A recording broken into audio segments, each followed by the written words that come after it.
Hi guys, I am back with an update video for my youngest, for Finley.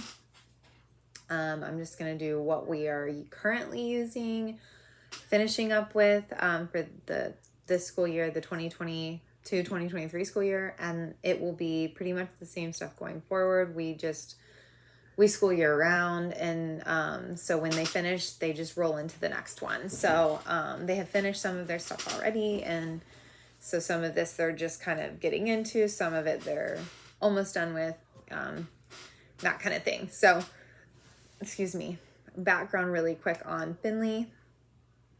So I'm a homeschool mom of two boys. My name is Chelsea. And if you see my other videos, you know that my oldest has several learning challenges, and my youngest has, he's gifted. So Finley, who I'm talking about today, he has been diagnosed gifted specifically in math. But yeah, that's like his best area, I guess I should say, is math. But yeah, he's very quick to learn. He does not have the same learning challenges, but if you know anything about gifted kiddos, or any neurodivergent kiddos, yeah, you know that there are a lot of challenges associated on each end of the spectrum. So anyway, on to his stuff. Like I said, so he is 7. He turned 7 this year. He is finishing up what would be first grade. And for some of his stuff, he's definitely on grade level, for like on the first grade level, into first grade, going into second grade kind of level. And then some of the stuff he's definitely more advanced, like math. So for math, for him, we are using 2 different curriculums. Actually, technically, we're using 3 different curriculums. So his main curriculum is actually online. It's Beast Academy, and he is halfway through the level 3. So he will be finishing that up and starting level 4 sometime in the fall. So, and he's, like I said, he's first grade, and Beast Academy is kind of geared towards advanced students or gifted students.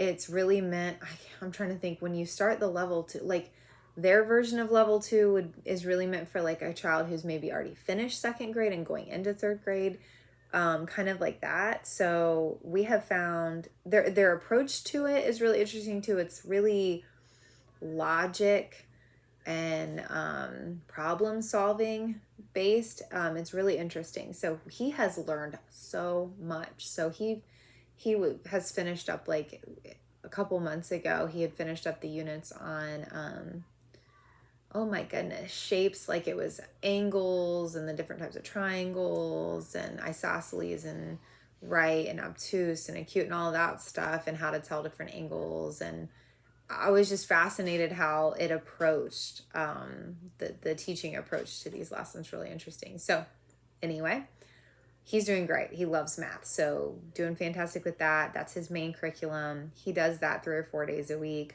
for the most part. Some days we skip it and he does other stuff. The paper curriculum, I like him to have kind of a workbook style or a pen to paper style math curriculum to practice with too, that has maybe like a different approach. So we use, and I don't have it, I couldn't, for some reason, he's walked off with it. I don't know where it's at, and I didn't want to take the time to find it, but he's doing Singapore Dimensions 3A, or is it 3B? I think he's still on 3A. I think he's halfway through 3A. So anyway, so that's what he's doing, that workbook. And then his other workbook we're doing is the Math Lessons for Living Education Level 4. And yeah, those 2, he gets bored easy. So we have a variety, and he eats up math curriculum like it's nobody's business. So we have a variety of math curriculum. So anyway, that's him for math. We're covered there. He's been doing really good.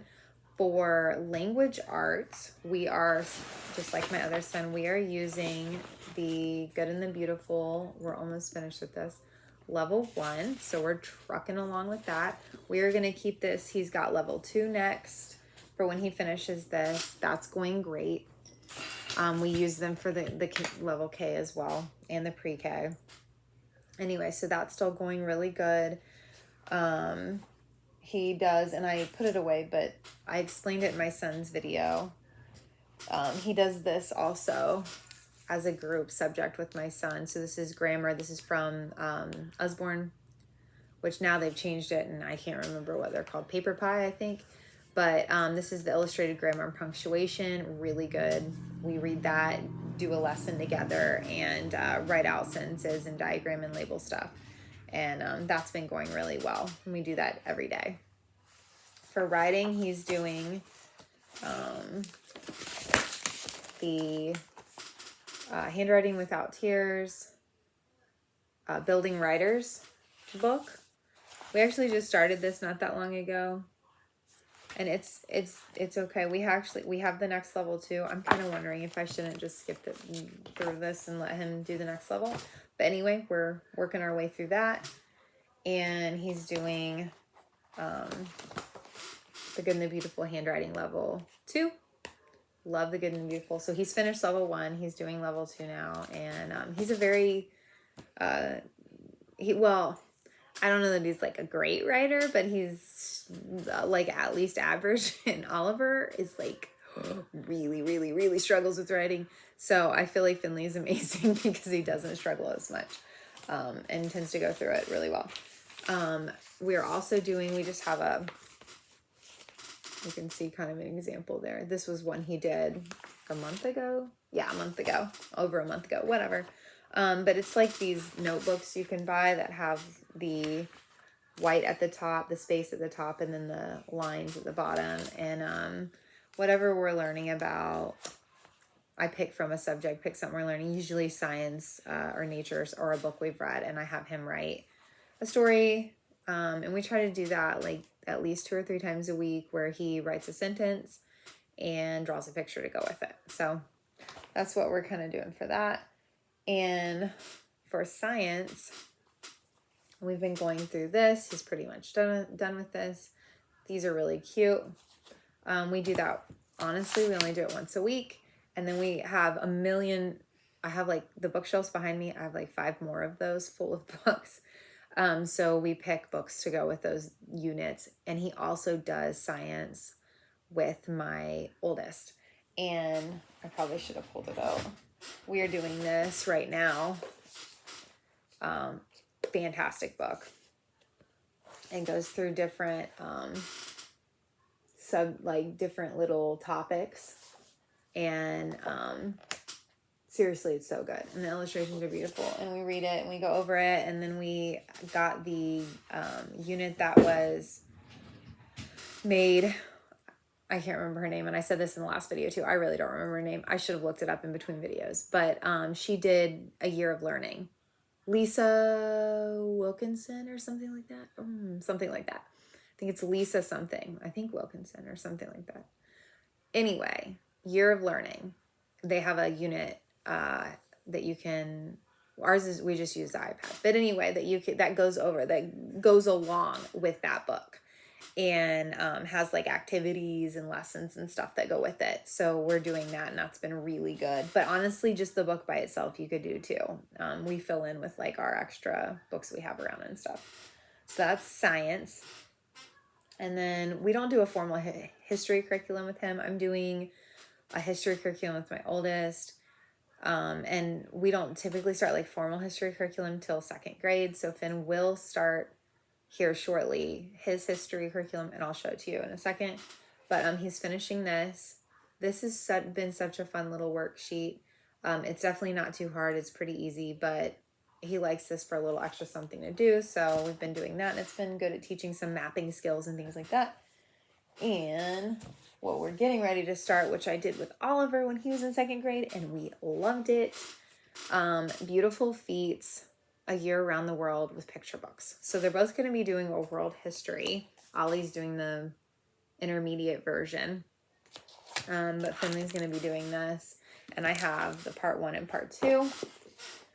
And we also have this cool little world atlas book that we got that we have already started and I've been going through, and it has fold out pages. It tells you like different animals and plants and architectural buildings and things that like landmarks for all these different places. And he loves it. So we just kind of learn about a new place each week, and that has been really fun. And then we're going to start that. So I think he's going to love the beautiful feet. So yeah, so that's kind of the bulk of our curriculum. He has extracurriculars as well. He does a science class. He does an art class outside of the home, 1 day a week on each of those.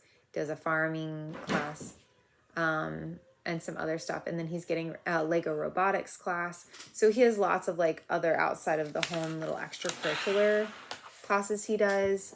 But he is doing really, really well with school, and he's thriving and having no issues at all. So I'm really like relieved and thrilled that he's doing so well, and he's really doing well with homeschooling. I have days where he gives me a hard time about it because he just kind of wants to do what he wants to do. But for the most part, he's not too bad to and his reading has really taken off in the last few months. So he's reading so well. He was kind of went through a phase where he just didn't want to read, wasn't that interested. And he was sounding out words when he was really young, like 3 and 4, was able to sound out all his words and knew all his phonics sounds and stuff. But then he kind of went through a phase where he only wanted to do math and nothing, and some writing and drawing and nothing to do with reading. But anyway, he's reading really well. So yeah, I think that pretty much covers it. And if you guys have any questions, feel free to message me. I will try to get back to you. I'm sure I missed stuff, but I just wanted to give a quick update with everything. It's not that exciting. But yeah, I hope everyone's doing well.